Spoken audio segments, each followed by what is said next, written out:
আমার নাম মোহাম্মদ আল হাদি। আমি যে ঘটনাটি শেয়ার করছি সেই ঘটনাটি যখন ঘটে তখন আমার রুমের জানালাটা ঠিক পাশের এক বিল্ডিংয়ের গা ঘেঁষে ছিল। ওই বিল্ডিংয়ে নাকি কয়েকজন খারাপ লোক বাস করত। তারা ছিনতাই, ডাকাতি সহ আরো অন্যান্য খারাপ কাজে জড়িত ছিল। ওই বাড়ির ছাদে এনে অনেক লোককে পেটানোও হয়েছে, অনেকেই বলে এমনকি খুনও নাকি হয়েছে। যাই হোক, আমার জানালায় প্রায় রাতেই কে যেন ঠকঠক করত। আনুমানিক রাত ৩টার দিকে আওয়াজটা পাওয়া যেত। আমার প্রতিদিন ঘুম ভাঙত না, তবে ঘুম ভেঙে গেলে আমি সাংঘাতিক ভয় পেতাম। আমার কথা বিশ্বাস না হওয়ায় আমার বড় ভাই নিজেও প্রায় ২ মাস একসাথে আমার বিছানায় থাকলো। সেই সময় আওয়াজটা হতো এবং আমরা দুজনেই আওয়াজটা শুনতে পেতাম, তবে কোনোদিন খুলে দেখবার সাহস হয়নি। এবং সবচেয়ে আশ্চর্যকর ব্যাপার হলো, আওয়াজটা ঠিক রাতে ৩টার পর পর হতো এবং ১৫ মিনিট পরে থেমে যেত। অবস্থা বেগতিক দেখে আমার মা ওনার ছোট ভাইকে খবর দেন, অর্থাৎ আমার ছোট মামা। এখানে বলে রাখা ভালো, আমরা কয়েকবার কেকে বলে চিৎকার করেছি, কিন্তু কোনো সাড়া শব্দ পাইনি। তাই যদি কোনো ক্ষতি হয় এই ভয়ে আমরা জানালা খুলতাম না। আর আমার বাবা প্রায় সময় বাড়ির বাইরে থাকতেন। বাড়িতে শুধু আমি, মা আর আমার ভাই। একা বাড়িতে এমন রিস্ক নিয়ে রাতের বেলা জানালা খোলার সাহস ছিল না। সে যাই হোক, আমার ছোট মামা আসার পর ওনাকে আমার সাথে থাকতে দেয়া হলো। সেদিন রাতের দিকে আমরা সবাই খাওয়া দাওয়া করে ঘুমিয়ে পড়ি। রাত ৩টার দিকে আমার কিছুতেই ঘুম আসছিল না।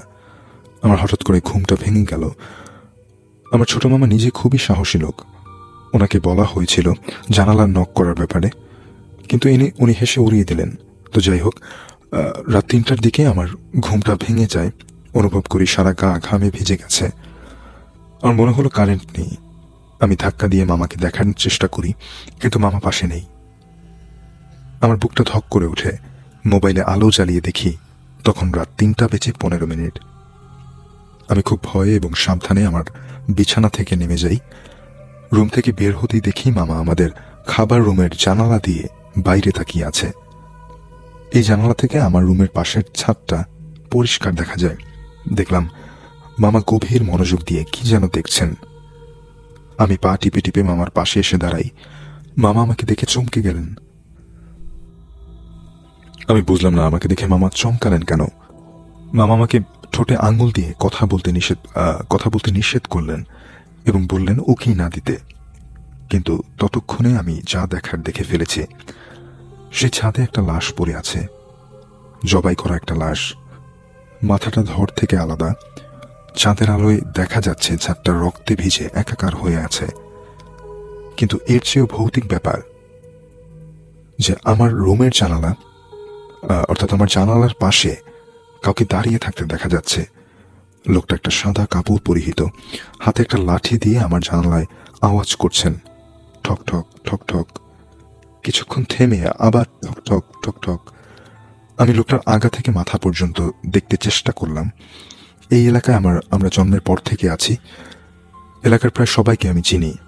যদি ওনার চেহারা স্পষ্ট দেখতে পাচ্ছিলাম না, তবে এত লম্বা এবং দীর্ঘকায় মানুষ আমাদের এলাকাতে নেই সেটা আমি লিখে দিতে পারবো। যে ব্যাপারটা আরো বেশি আমার কাছে ধাঁধায় ফেলে দিল সেটা হলো ঠিক ১০ মিনিট পরে সেই লোকটা হাওয়ায় মিলিয়ে গেল এবং প্রায় সাথে সাথে লাশটাও। মামা ঘোল লাগা গলায় আমাকে জিজ্ঞেস করলেন, লাশটা এবং লোকটা কই গেল? কিছু বুঝলাম না, তুই কি যেতে দেখেছিস? আমি মাথা নাড়লাম। ঠিক ৩ দিন পরে আমরা বাড়িটা ছেড়ে দিয়ে নতুন বাড়িতে উঠি। এরপর খোঁজ নিয়ে জেনেছিলাম ওই বাড়িরই ছাদে নাকি অনেক মানুষকেই মেরে ফেলা হয়, কাউকে জবাই করে, কাউকে ছুরি চাপাতি দিয়ে কুপিয়ে। অনেক লাশই নাকি ছাদের পাশেই ফেলে রাখা হয় দীর্ঘকাল ধরে। এরপর মাটি চাপা দেওয়া হয় কোনো রকম জানাজা ছাড়াই। অনেকেরই ধারণা এগুলো সেই অভিশপ্ত আত্মা। সেই বাড়ির নতুন ভাড়াটিয়ার একটা মেয়ে ২ মাস পরে গলায় ফাঁস নিয়ে মারা যায়। মেয়েটা আমার রুমেই থাকতো, অর্থাৎ ছাদের পাশের রুমটাতেই।